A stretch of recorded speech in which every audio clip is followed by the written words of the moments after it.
Have you ever wondered how the brain of a child develops? Starting from birth, children develop brain connections through their everyday experiences.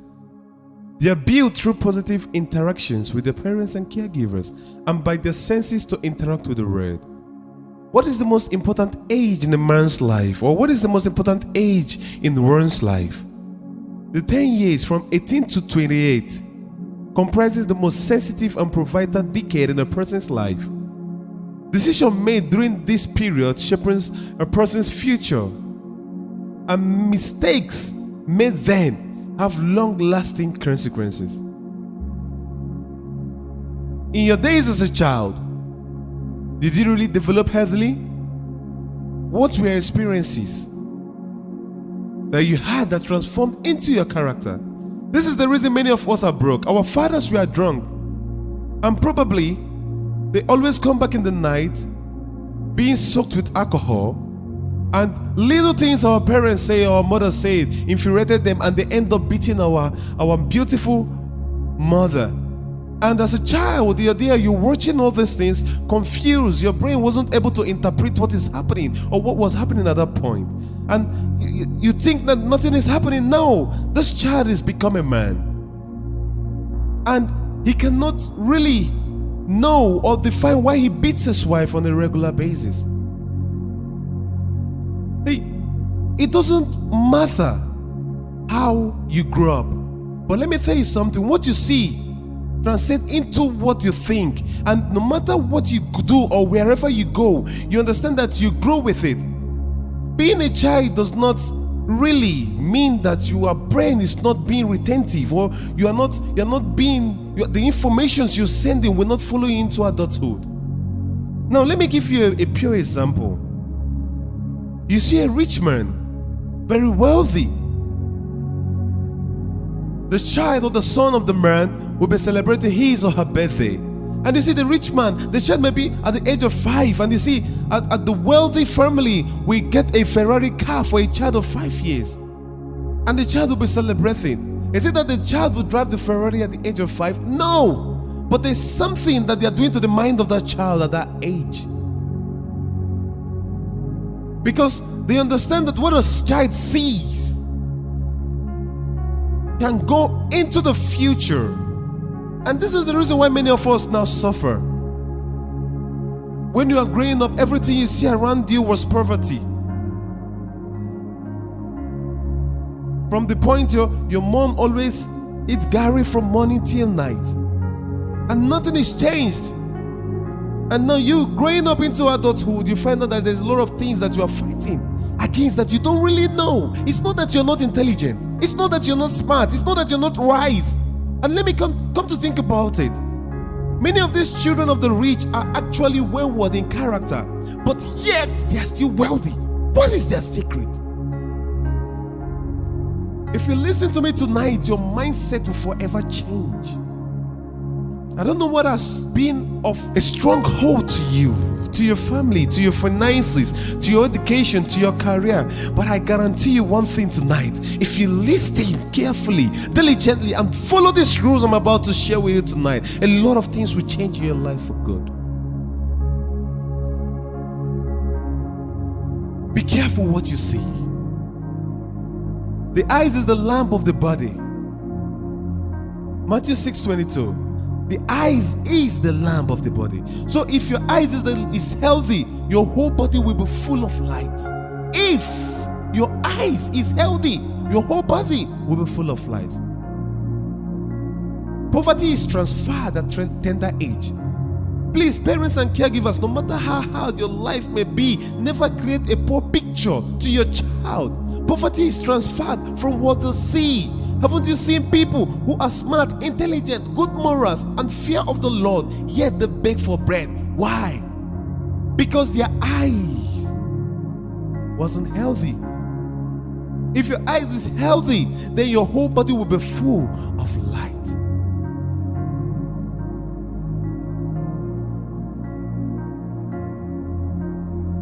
In the morning, probably what they eat isn't healthy. And while they eat it, they complain. Now, let me tell you the difference. And let me have our mindset now from all of us from the local aspect of life. I want to say something that is probably might be debated or might be stood against this knowledge I want to share with you tonight now. I remember some of us while growing up, maybe in the morning we eat eba. In Nigeria it's called gari. Many of us in the Western world may not know what I'm talking about, but follow me diligently. They call it gari. In the morning you eat gari, probably with a particular soup. In the evening, and you find out that this has become a continuity in your family. Now, what about if your parents could cut the ration of what you eat or what they provide, that gari to say, and they divide it into half and probably go and get fruits. And before you eat that food, they share the fruits around the family. And then the parents bring those children close and say, listen, those in the rich family that can afford the luxury of life, this is what they do. Before they eat, they take some light meals and call it appetizer before the men or everyone comes. And this is what I'm trying to do now. Listen, child, I may not have the luxury of life to give you all you need now, but I want to reshape your mindset. I want to reshape your future. What you see can define to what you will face in life. See, poverty can be avoided. I tell you, poverty, is this the reason why the Western world or some countries of the West don't want light to come to Africa? Because if our mind is open, that is why they say something, and I don't find it to be a joke, that if you want to hide a big secret, put it in a book, and an African man will not read it. Whoever said that statement is partially, sadly right.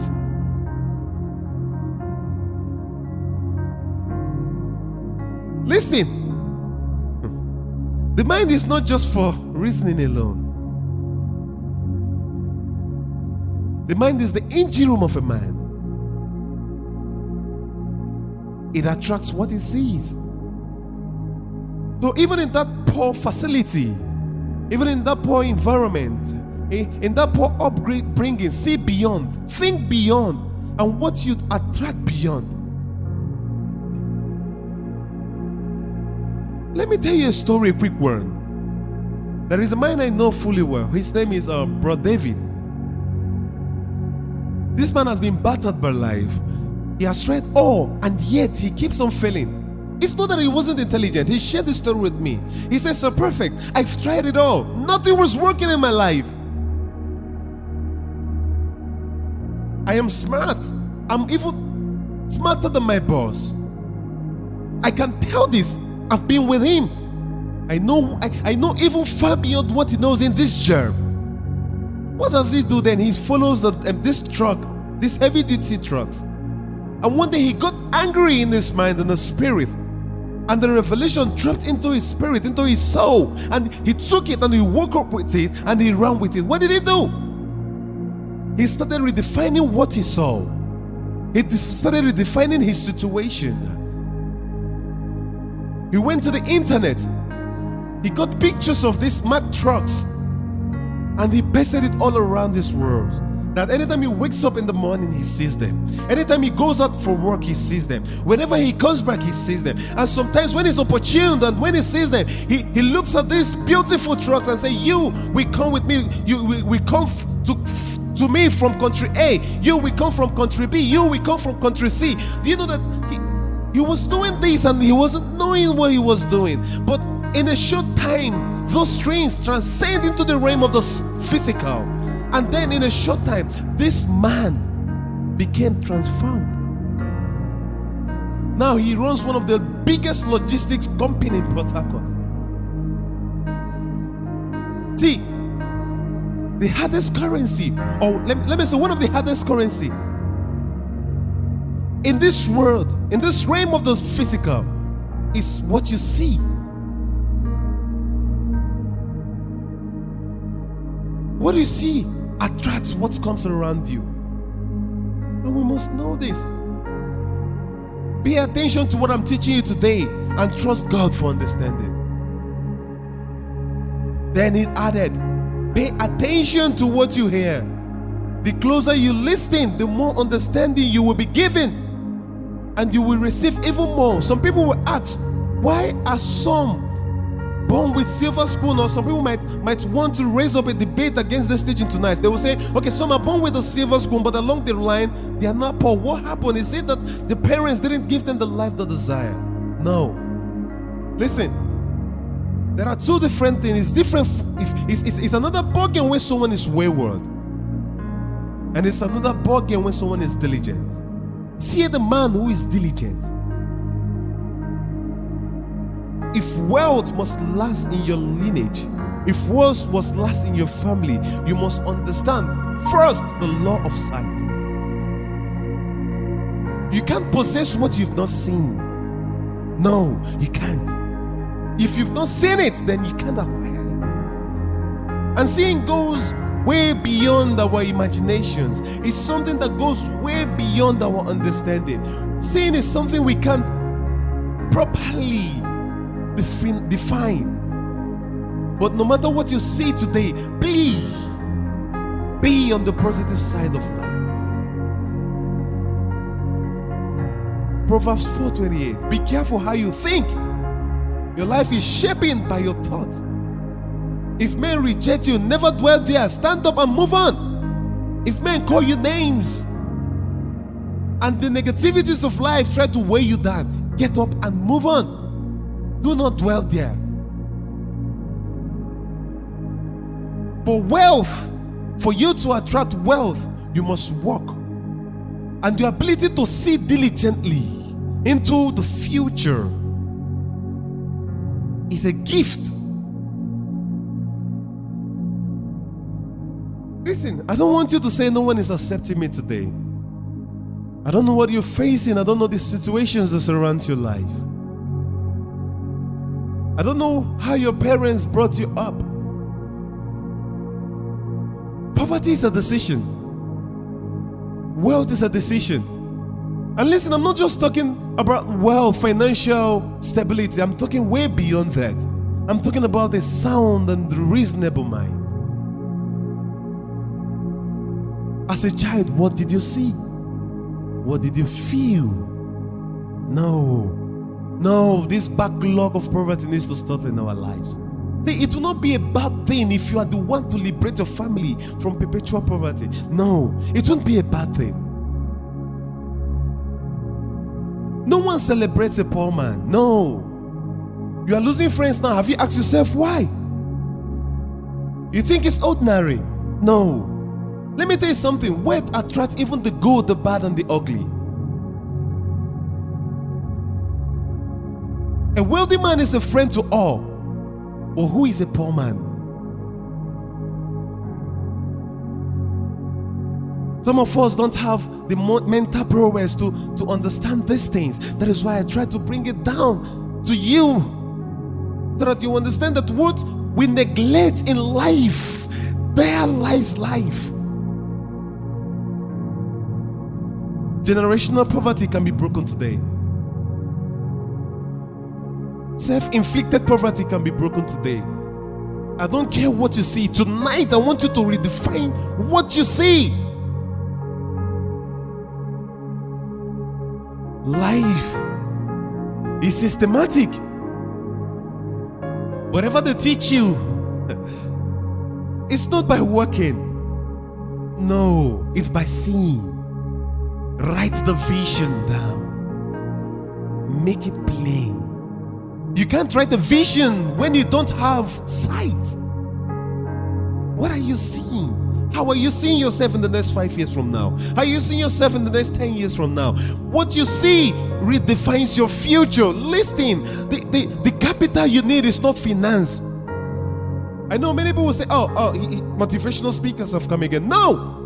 This is not all about motivation. Yes, it's part of it, but it's not all about motivation. What I'm teaching you tonight is life. You don't need financial capital to write a dream. No. All the capital you need is embedded in your vision. It's embedded in your inspiration. See, when you don't have the urge to be successful, you can't be successful. I don't know who taught you what you know today. I was saddened when I came to this age and realized that Most of the things I've heard, even in the things that our clergy has taught is wrong, is fallacy, it's deceitful. When I was coming back, there's a term that said that politics is made for the deity. It's a deity game. And churches teach their people to avoid politics. But right now, look at our political system. We've allowed the wolf to take over our political system because we're teaching a doctrine that wasn't embedded in truth. What were they saying? If they really saw the future, they would encourage everyone to chase your dream irrespective of whoever is there. Imagine then, yes, 50 years, 70 years ago, our clerics were telling us, okay, see, son, my congregants, you need to wake up. We need to take the government of this world. We need to take the leadership of this world. Because when a righteous ruler the city, the people's heart is gladdened. But when a wicked one comes, it comes with death and destruction. And we neglect this fact because they didn't see. Listen, it's not every prophet have the gift of sight. You must define your stand this time around. Foolishness can be avoided.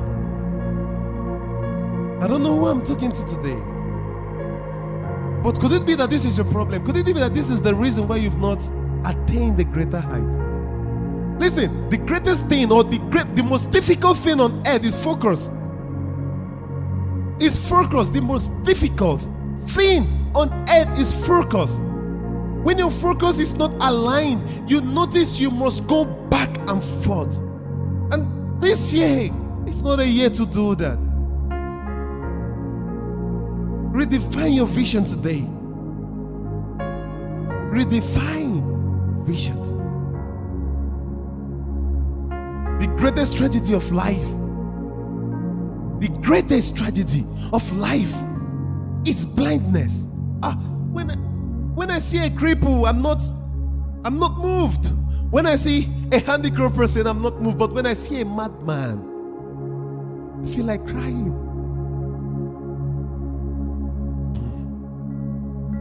We must wake up. The life is deeper than what you see. Oh. You might be wondering, you're working hard. You went to school, you came out with a good degree. Yet someone that didn't even go to primary 6 in a West African standard, or I believe they've reduced it to primary 5 now, is employing you. Is that not a mystery? Is this not enough lesson for you for the day? Success is not a certificate. I'm not discouraging you from going to school. Education puts you at advanced positions, yes. But success goes way beyond your certificate. Those who understand the gift of sight will run and never get weary. Sight is beautiful. Sight, beautiful. I want to encourage you this night before I won't be taking much of your time now. I want to bring this section to a close now. But I want to do it with this word. Listen, it's your time to go back to your closest, to your sheriff. It's your time to dust some nonsenses out. You need to go back. You need to understand what you love. You need to go back and be motivated. No, listen to me. Is it a bad thing if you go to Dubai for a holiday? Is it bad if you go to Paris? Is it bad if you go to the United States of America? You see, they're denying people visas. Come on. You have 4 million naira? You want to go to Canada? Come on, it can be more than that. What about in a situation where your account runs in millions, like 500 million? Do you think any country will reject you? Come on. No country wants to invite broke people to their nations. You must understand this. You can grow to the point where you don't need someone's statement of account to go to an embassy. You can grow to that position. Yes, it's possible. But first, what are you saying? Go back today. You see that vision. See, sometimes all we need is patience and diligence. You need to go back to your drawing board. You need to You need to say, okay, though I'm 17, though I'm 30, though I'm 40, I'm 60, I'm 70, all hope is not lost. Though the vital stage of my life is 18 to 28, though all is not lost. It's here time to redefine my vision. It's here time to redefine what I see. If education is your aim, come on, you could achieve it. If music is your career, come on, you can achieve it. I look at many of our artists. You want to be a musician, but you've never gone to a music school. Come on, we should stop testing grace. Oh, grace is not the absence of work. No. Grace is not the absence of practice. No. Whoever thought these things should see well. Grace is more than what you see. Not because your mates are doing it and succeeding, and you think you can go the same line and succeed. No. What is it that makes others better that you're not seeing? You need to ask yourself this question. I guess I will end there tonight. Probably I will continue this series. What do you see?